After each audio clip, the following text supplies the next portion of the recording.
Part 3, Summer. You are beautiful no matter what they say. Words can't bring you down. You are beautiful in every single way. Yes, words can't bring you down. By Christina Aguilera, Beautiful. Weird kids. Some kids have actually come out and asked me why I hang out with the freak so much. These are the kids that don't even know him well. If they knew him, they wouldn't call him that.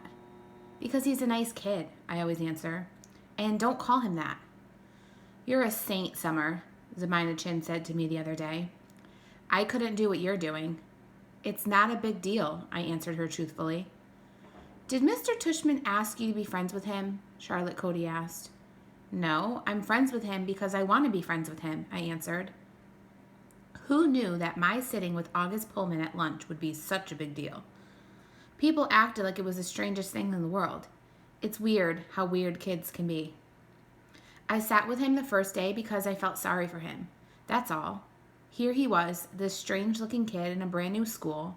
No one was talking to him. Everyone was staring at him. All the girls at my table were whispering about him. He wasn't the only new kid at Beecher Prep, but he was the only one everyone was talking about. Julian had nicknamed him the Zombie Kid, and that's what everyone was calling him. Did you see the Zombie Kid yet? Stuff like that gets around fast. And August knew it.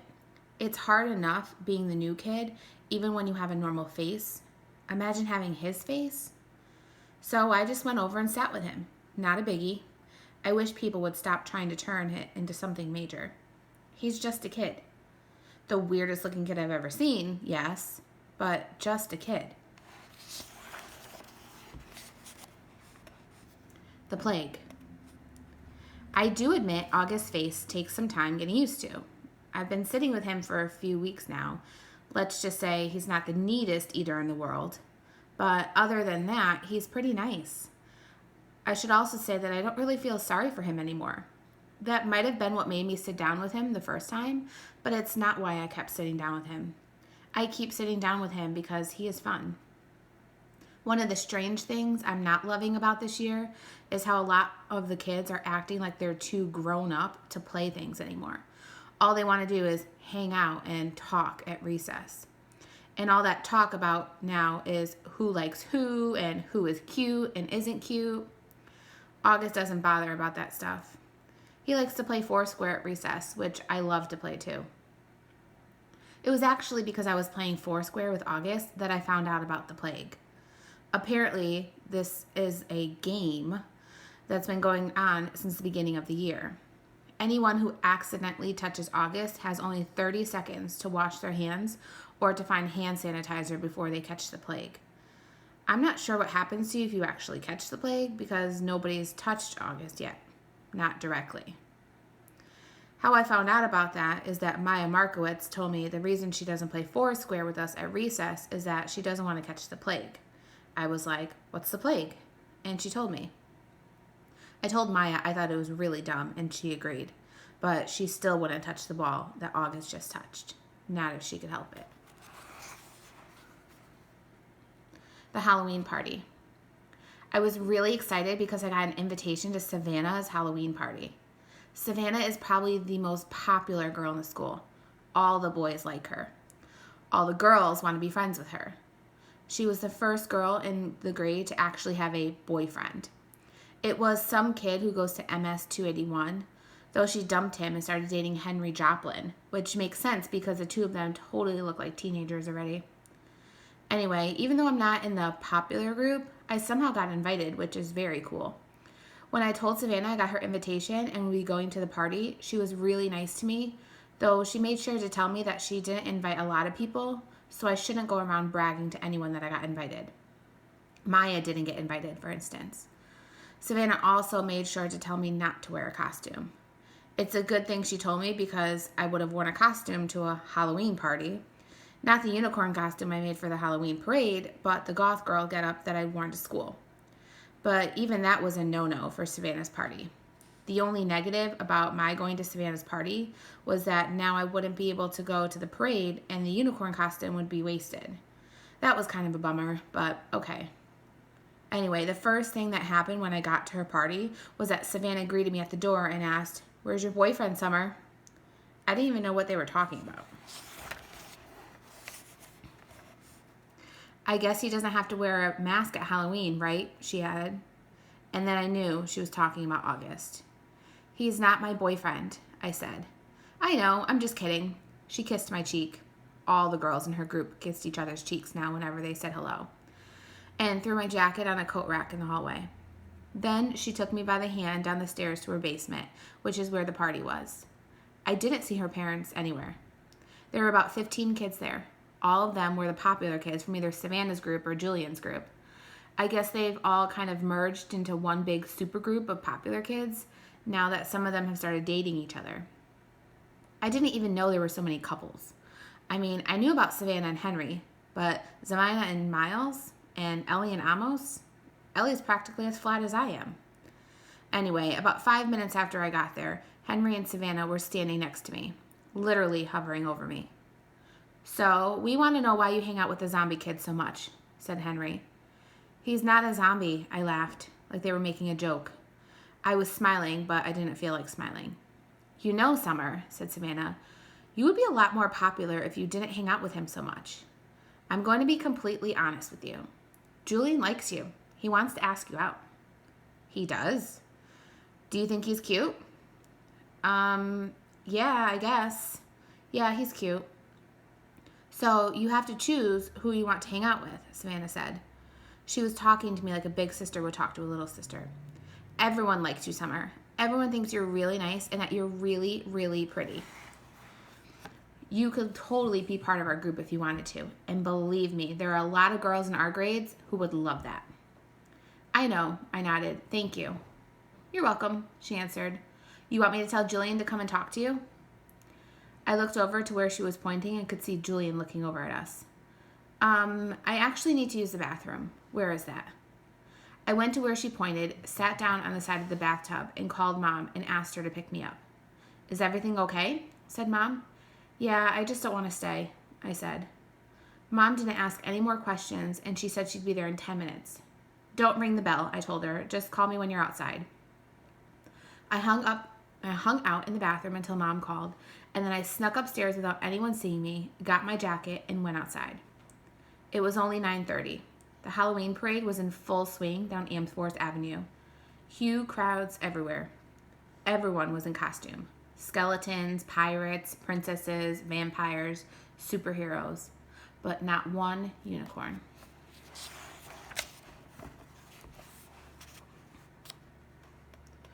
November. The next day at school, I told Savannah I had eaten some really bad Halloween candy and gotten sick, which is why I went home early from the party, and she believed me. There were actually a stomach bug going around, so it was a good lie. I also told her I had a crush on someone else that wasn't Julian, so she would leave me alone about that, and hopefully spread the word to Julian that I wasn't interested. She, of course, wanted to know who I had a crush on, and I told her it was a secret. August was absent the day after Halloween, and when he came back, I could tell something was up with him. He was acting so weird at lunch. He barely said a word and kept looking down on his food when I talked to him, like he wouldn't look me in the eye. Finally, I was like, "Augie, is everything okay? Are you mad at me or something?" "No," he said. "Sorry you weren't feeling well on Halloween. I kept looking for Boba Fett in the hallways." "Yeah, I was sick." "Did you have the stomach bug?" "Yeah, I guess." He opened a book to start to read, which was kind of rude. "I'm so excited for the Egyptian Museum project," I said. "Aren't you?" He shook his head, his mouth full of food. I actually looked away because between the way he was chewing, which almost seemed like he was being gross on purpose, and the way his eyes were just kind of closed down, I was getting a really bad vibe from him. "What project did you get?" I asked. He shrugged, pulled out a little scrap of paper from his jeans pocket, and flicked it across the table to me. Everyone in the grade got assigned to an Egyptian artifact to work on for the Egyptian Museum Day, which was in December. The teachers wrote all the assignments down on tiny scraps of paper, which they put into a fishbowl, and then all us kids the grade had to take turns picking papers out of the fishbowl in assembly. So I unfolded Augie's little slip of paper. "Oh, cool," I said, maybe a little overexcited because I was trying to get him psyched up. You got the step pyramid of Saqqara. I know, he said. I got Anubis, the god of the afterlife. The one with the dog head? It's actually a jackal head, I corrected him. Hey, you want to start working on our projects together after school? You can come over to my house. He put his sandwich down and leaned back in his chair. I can't even describe the look he was giving to me. You know, Summer, he said, you don't have to do this. What are you talking about? You don't have to be friends with me. I know Mr. Tushman talked to you. I have no idea what you're talking about. You don't have to pretend is all I'm saying. I know Mr. Tushman talked to some kids before school started and told them that they had to be friends with me. He did not talk to me, August. Yeah, he did. No, he did not. Yeah, he did. No, he didn't. I swear on my life. I put my hands up in the air so he could see I wasn't crossing my fingers. He immediately looked down to my feet, so I shook off my Uggs so he could see my toes weren't crossed. You're wearing tights, he said accusingly. You can see my toes are flat, I yelled. Okay, you don't have to scream. I don't like being accused of things, okay? Okay, I'm sorry. You should be. He really didn't talk to you? Augie! Okay, I'm really sorry. I would have stayed mad at him longer, but then he told me about something bad that had happened to him on Halloween, and I couldn't stay mad at him anymore. Basically, he heard Jack bad-mouthing him and saying really horrible things behind his back. It kind of explained his attitude, and now I knew where he had been out sick. Promise me you won't tell anyone, he said. I won't, I nodded. Promise you won't ever be mean to me like that again? Promise, he said, and we pinky swore. Warning, this kid is rated R. I had warned Mom about August's face. I had described what he looked like. I did this because I know she's not good at faking her feelings, and August was coming over for the first time today. I even sent her a text at work to remind her about it. But I could tell from the expression on her face when she came home after work that I hadn't prepared her enough. She was shocked when she came through the door to see his face for the first time. Hi, Mom. This is Augie. Can you stay for dinner? I asked quickly. It took a second for my question to even register.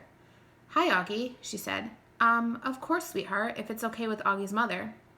While Augie called his mom on his cell phone, I whispered to Mom, Stop making that weirded out face. She had that look like when she's watching the news and some horrific event had happened. She nodded quickly, like she hadn't realized she was making a face, and she was really nice and normal to Augie afterward. After a while, Augie and I got tired of working on our projects and went to hang out in the living room. Augie was looking at the pictures in the mantle, and he saw a picture of me and Daddy. Is that your dad? He said. Yeah. I didn't know you were, what's the word? Biracial. Right, that's the word. Yeah. He looked at the picture again. Are your parents divorced? I've never seen him drop you off or anything. Oh, no, I said. He was a platoon sergeant. He died a few years ago. Wow, I didn't know that. Yeah, I nodded, handing him a picture of my dad in his uniform. Wow, look at all those medals. Yeah, he was pretty awesome. Wow, Summer, I'm sorry. Yeah, it sucks. I really miss him a lot. Yeah, wow. He nodded, handing me back the picture. Have you ever known anyone who died? I asked. Just my grandmother, and I don't really remember her. That's too bad. Augie nodded. You ever wonder what happens to people when they die? I asked. He shrugged. Not really. I mean, I guess they go to heaven. That's where my grams went. I think about it a lot, I said. I think when people die, their souls go to heaven, but just for a little while. Like, that's where they see their old friends and stuff and kind of catch up for the old times. But then I actually think their souls start taking about their lives on earth. Like if they were good or bad or whatever. And then they get born again as a brand new babies in the world. Why would they want to do that? Because then they get another chance to get it right, I answered. Their souls get a chance to have a do-over. He thought about what I was saying and then nodded. Kind of like when you get a makeup test, he said. Right. But they don't come back looking the same, he said. I mean, they look completely different when they come back, right? Oh, yeah, I answered. Your soul stays the same, but everything else is different. I like that, he said, nodding a lot. I really like that, Summer. That means in my next life, I won't be stuck with this face. He pointed to his face when he said that and batted his eyes, which made me laugh. I guess not, I shrugged. Hey, I might even be handsome, he said, smiling. That would be so awesome, wouldn't it? I can come back and be this good-looking dude and be super buff and super tall. I laughed again. He was a good sport about himself. That's the one thing I like most about Augie. Hey, Augie, can I ask you a question? Yeah, he said, like he knew exactly what I wanted to ask. I hesitated. I've been wanting to ask him this for a while, but I've always lost the guts to say it. What? He said. You want to know what's wrong with my face? Yeah, I guess, if it's okay for me to ask. He shrugged. I was so relieved that he didn't seem mad or sad. Yeah, it's no big deal, he said casually. The main thing I have is this called mandibulofacial dysostosis, which took me forever to learn how to pronounce, by the way. But I also have this other syndrome thing that I can't even pronounce. All these things kind of just morph together into one big super thing, which is so rare that they don't even have a name for it. I mean, I'm considered something of a medical wonder, you know? He smiled. That was a joke, he said. You can laugh. I smiled and shook my head.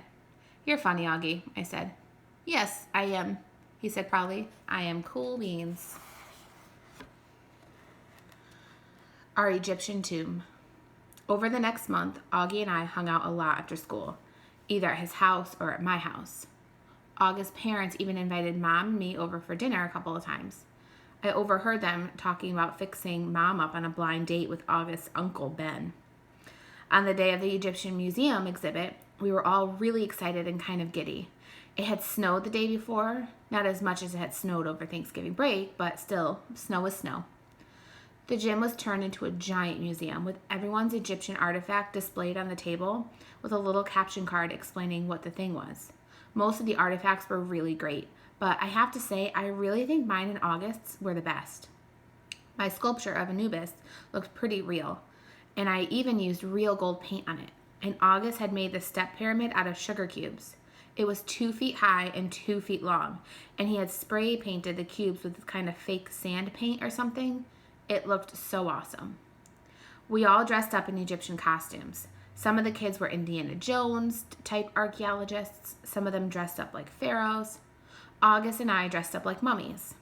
Our faces were covered except for 2 little holes for the eyes and 1 little hole for the mouth.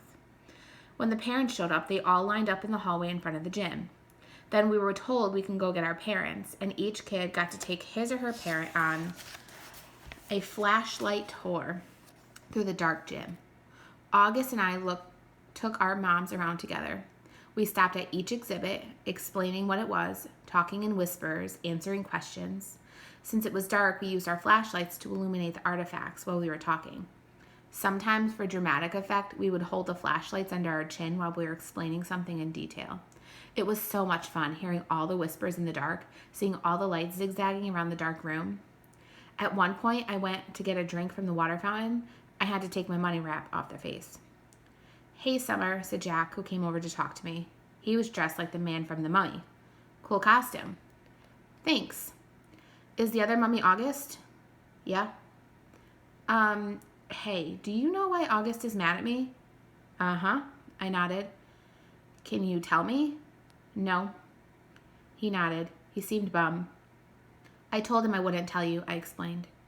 It's so weird, he said. I have no idea why he's mad at me at all of a sudden. None. Can you at least give me a hint? I looked around and August was across the room talking to our moms.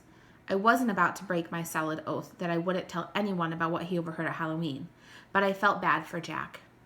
Bleeding scream, I whispered in his ear, and then walked away.